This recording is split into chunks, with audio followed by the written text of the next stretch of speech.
have a look at some more autism related Instagram reels today. Hopefully there'll be some relatable content in here. Might be a few things that are a little bit iffy that I'm not sure if I entirely agree with, but let's go. Didn't work. Didn't work.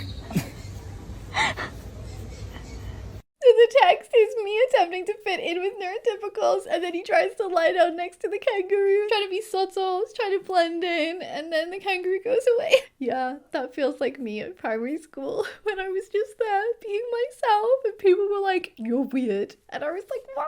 I'm just here, I'm just being me. I don't know who else to be." And then I remember going for a few taster days before I started high school. We had to do like some activities and I was put into a group and we were all sitting around a table. I remember this one girl just glaring at me, absolutely glaring at me like I was the worst thing she had ever seen. And I was like, "I have no idea who you are. We don't know each other's names. We've never met. We've never spoken. We've not even had a chance to speak. And you're already glaring at me." You know, I was excited about starting high school because I was going to a high school when not that many people from my primary school were going. I was like, "Oh, fresh start. Maybe it'll be better." And that was the start. And then that same girl went on to throw my lunch across the room. At one point, I was just in the PE changing rooms and I had a packed lunch with me. I think she must have unclipped the lunchbox and then just tossed the stuff across the floor, and I have no idea why. Maybe she was just having a mental breakdown that day. I have no idea why she did it. She just was kind of laughing, I think, and I guess everyone else must have just laughed too. I forget, you know, like how kind of difficult school was. Anyway, we'll try not to dwell on that. What's the next one?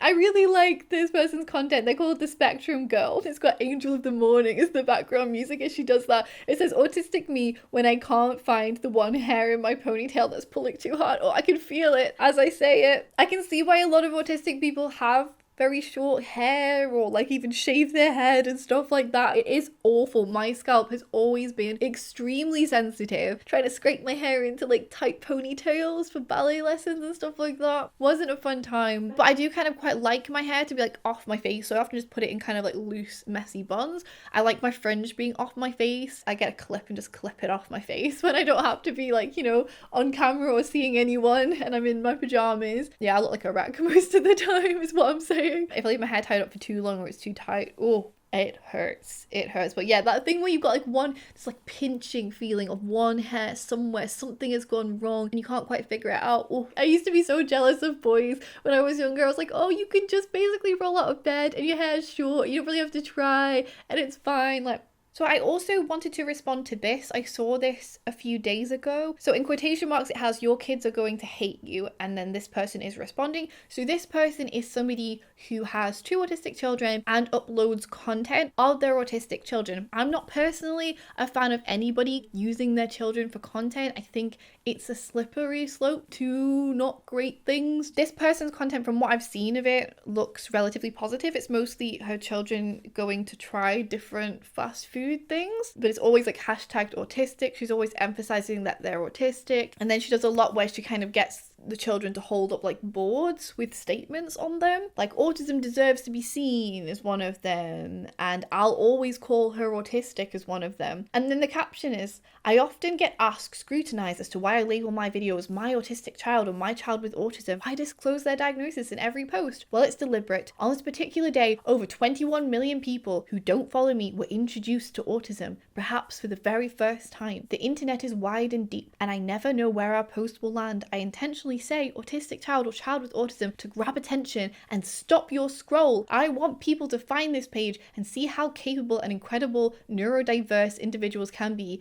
Brackets, and also autism is not a shameful thing to say. If the end goal is inclusion and societal change, for my big ideas to actually be read and resonate, I have to navigate the social media battlefields. I have to play their game. My videos might be labeled, but the people in my life never will be." people in my life never will be, except from you labeling it my autistic child, autistic autism. Sets off alarm bells to me. I have to navigate the social media battlefields. I have to play their game. Okay, you mean you don't have to, you're choosing to because you want to do it as your job, which, okay, fine. But I'm not sure I love it when it's your children's faces. As a child, you can't really consent to your diagnosis kind of being announced to the world. And yes, you can ask your children, like, do you want to be on Instagram? And they can go yes. But like, as a child, you always want to please your parents. So if your parents ask you if you want to do something, you're probably kind of influenced to say yes. I often ask my son something and I can see he's kind of searching for the right answer, and I'm like, just say what you want. And you sometimes have to ask a few times and really dig to make sure he's giving the answer that he wants to give. Because, you know, children just do, for whatever reason, it's like baked into us as a survival response. We do want to please our parents. Even now, when I'm nearly 30,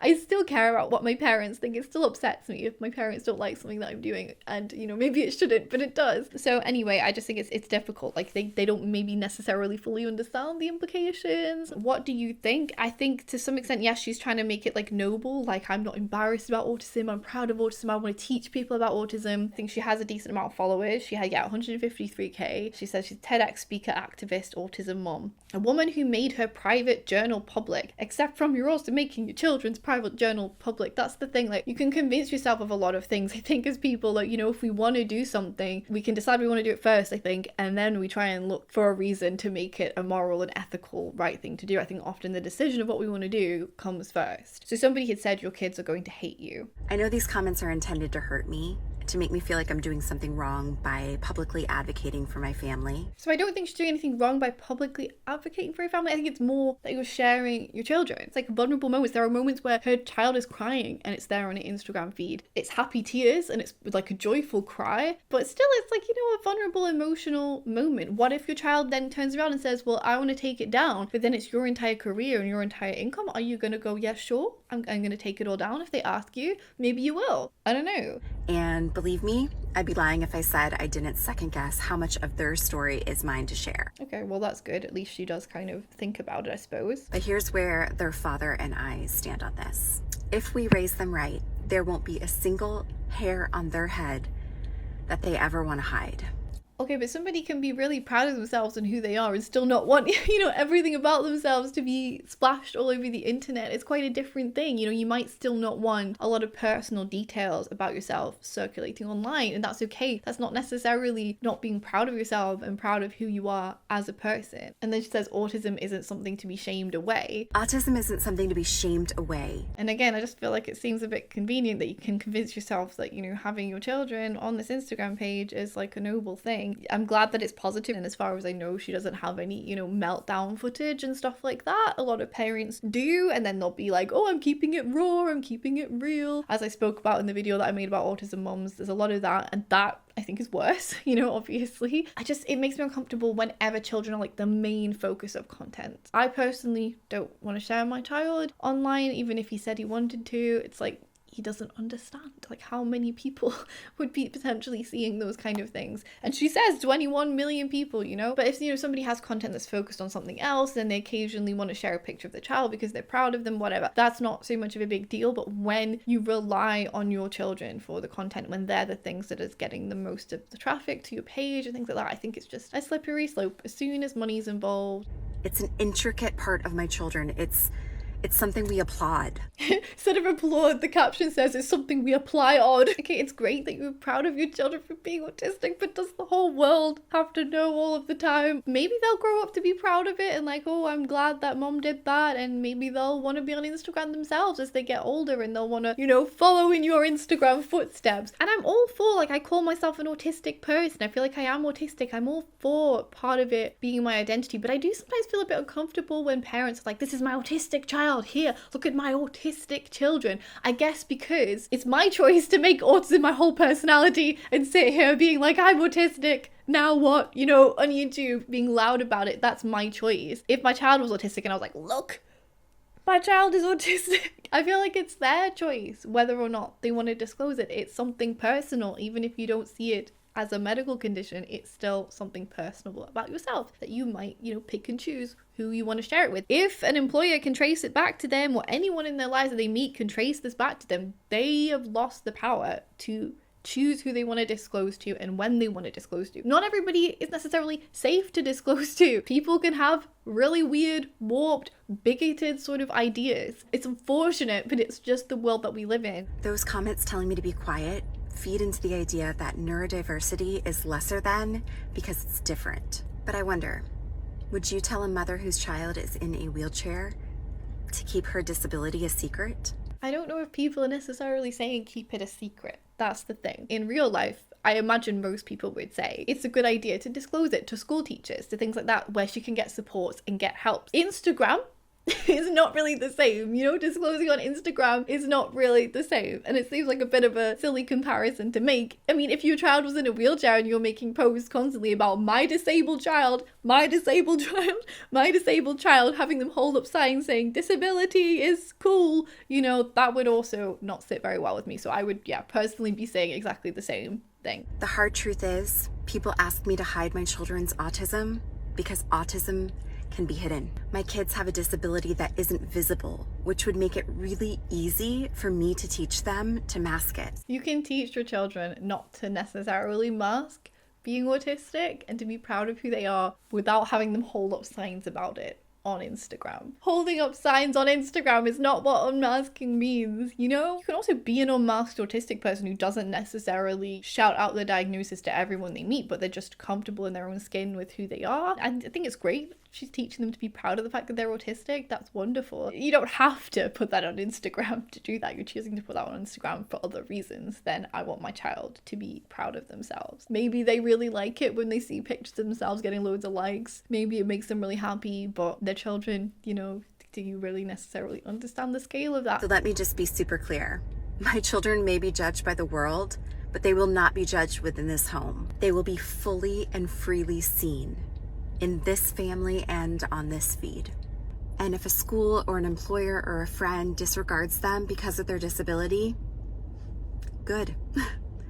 We will have avoided the wrong fit for us. I mean, to some extent, yeah, sure, you could make that argument. Like, I've thought about, you know, if I ended up dating again or something like that, if I wasn't in a relationship anymore, when would I disclose it? That's an interesting thought to have. I don't know, would I put it right there on my profile and it could kind of work as a litmus test? And that way you could maybe deter people who, you know, were going to stigmatize me for it. But at the same time, I think the general public's knowledge of autism is so poor that it's better sometimes for people to get to know you first and then you go, oh, and I'm autistic. I don't want people to look at me and just go, autism, and like fill in my personality with a bunch of stereotypes that they've heard. I'd rather them get to know me to some extent. But then I also am proud of being an autistic person. And I think there is kind of a balance there. And I guess her argument to that would be, well, she's trying to change the stigma by sharing this content of her children. I mean, except from, as she said, is that really your story to tell? I personally wouldn't be using my children for content. I pray every day. Honesty is something my kids never grow up to hate. Honesty is something I hope my kids never grow up to hate. This does feel a little bit like the whole raw and real thing. Like, I'm just keeping it raw and real. That's why I'm sharing everything. Maybe I shouldn't have posted it, but then if I hadn't have posted it, I wouldn't have been keeping it real, would I? People on social media are fake, and look, I'm real, so here's my kid's meltdown. I have seen videos of children having autistic meltdowns that have got millions and millions of views. That is awful. That is awful to me. Obviously, I don't know that that parent has ever done anything like that, but still, that was the argument that they made for doing that. Oh, it's raw and real. It's honest. I'm telling the truth. Except from, it's kind of not your truth, I suppose. Let me know, what are your thoughts on that? What are your thoughts on parents sharing positive things of their children? Do you think it's okay as long as they're sharing good things? I imagine if she stopped sharing her children, she probably wouldn't get anywhere near as many followers, as many likes. I think a lot of people's channels kind of suffer. I've seen quite a few people who document their pregnancy. They'll put up a lot of pictures and things like that, and then once the baby's born, when they don't show the baby's face, they then lose a load of followers. Content with children, whether they're autistic children or not, can do really, really well. It just feels a bit like, if your income is attached to it, can you really always trust yourself to make decisions that are in your children's best interest? I'm not sure if you can, and I personally wouldn't be putting my child in that position. And I do think that it's kind of a convenient thing to be able to say, oh, it's because I'm raising awareness about disability, but you're also profiting on posting your children on Instagram. Anyway, let's go back to something fun. POV, that time my husband caught me being ADHD. She's got stuff to do, but she started doing other stuff instead of doing her original stuff. She's got stuff to do. She just keeps making tasks, keeps on doing extra stuff. Oh my gosh, I love that. For some reason, the hat just makes it funnier. I don't know. I love that. Yeah, I'm the worst for that. I don't know about you, but cleaning, particularly like little household chores, yeah. As soon as I start doing one thing, I'm like, but maybe I should reorganize this thing. And then all of a sudden, I'm supposed to just be like dusting and doing a basic clean becomes like this deep, in-depth task where you're like sorting through all of your stuff. I've said this before, but it's like the kind of stuff that most people, that probably neurotypical people would avoid, wouldn't want to ever get to, but for somehow that's like, sounds like the better task to us than like the surface level clean. Like, let's just rearrange my whole life now for some reason today in this moment. When I was first looking into the fact that I could be autistic, and then it was like, oh, a load of people have an ADHD diagnosis as well, and I really struggled to see where, you know, one ends and the other begins. They're so similar, and I was like, oh, really? Like, I've related to ADHDers in real life quite a lot, but then, you know, it's similar to autism where like it's difficult to see yourself in the diagnostic criteria. And then I saw loads of ADHD people doing like, this is what it's like in my brain to be cleaning up, and then they'd go and do something and then they'd be like, oh, let me get this thing, and like, oh no, wait, I've left that open there, and I was like, yeah. That's me in the kitchen, 100%. This is why I don't cook the food in our house. Tell me you're autistic without telling me you're autistic. I'll go first. I'm about to buy these shoes for the 4th time in my life. The 4th. They're a nice color. They're a nice color shoes, and their hair is so cool. I love it. I scoured the internet searching for a different pair of shoes because I was determined to not buy it for a 4th fucking time. And I'm really about to buy the same pair of shoes for the 4th time. Just noticing their house. Sorry, I'm not talking about what they're actually mentioning in the reel, but it's also pink and they got fairy lights. Someone else had a really cool house on Instagram as well that we reacted to last time. What is it with Instagram and everyone having cool pink houses? None of the others are hitting as well, but like they're literally just fucking green. We had one about shoes as well in the last reels too. I just basically wear plain black boots for most of my life. That's what I've done, and I just wear them to death until they fall apart. And whenever they fall apart, it's awful. The soles like kind of fell off the last one, and I was trying to glue them back on numerous times, and eventually I was like, okay, I'm gonna have to admit defeat. But like, even the ones I've got now, I just don't like anywhere near as much as the ones I had before. Maybe I should just buy, I've never thought of that, because they don't exist anymore. So maybe I should have just, you know, if I find a good one, I should just buy numerous pairs and put them away in a cupboard. Revelations, I should be doing this. Yes, this is the kind of thing you can give yourself permission to do. The kind of accommodations you can make for yourself when you realize that you're autistic. Maybe that's what I should do next time, because yeah, just that's my uniform for life, standard black boots. Me diagnosing my entire extended family with ADHD or autism. You know, there's only one person in this world who can tell you what you are.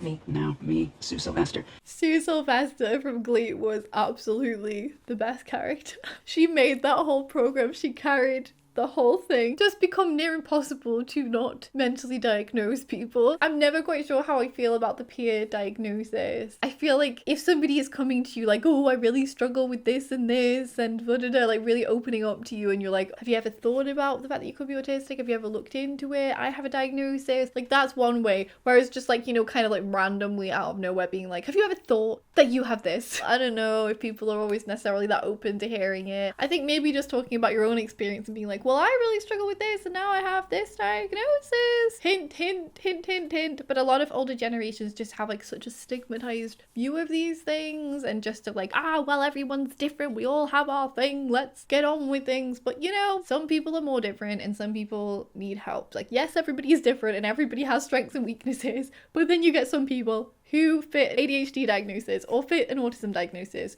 who are like maybe even more different in a way that then makes it much harder for them to fit into society. I also think it must be tricky, like particularly with older relatives, if you've gone through, like for me, it was hard enough to get to my mid-20s and realize, oh my gosh, I could have had a diagnosis all this time. When you've already got, you know, into your 40s and beyond, which a lot of my viewers are, I can understand why a lot of people wouldn't be open to that and would be like, well, I had to struggle, I had to go this far. It could be almost painful to realize, because it was painful for me to be like, I could have maybe had more help. It's tricky. Have you ever had like a bad experience when you suggested that a family member might be autistic? I wonder how I would have felt like when I was 16 if somebody had told me like, oh, you're autistic. I had a ballet teacher who once was like, I'm not going to put you up to the next class because I know you don't like change. And she said it in this really loaded way. She'd barely known me. I'd only joined the school recently, so it didn't even make sense for me to move up to the next class. So I was like, yeah, I wasn't expecting to move up to the next class yet. And I didn't feel like I'd done anything that suggested that I didn't like change. So now looking back, I'm like, did she look at me and go, oh, she's autistic, and she knew somebody in her life, and then she was like, oh, autistic people don't like change, so I'll keep her in the same thing? Or had I done something that I hadn't realized that had implied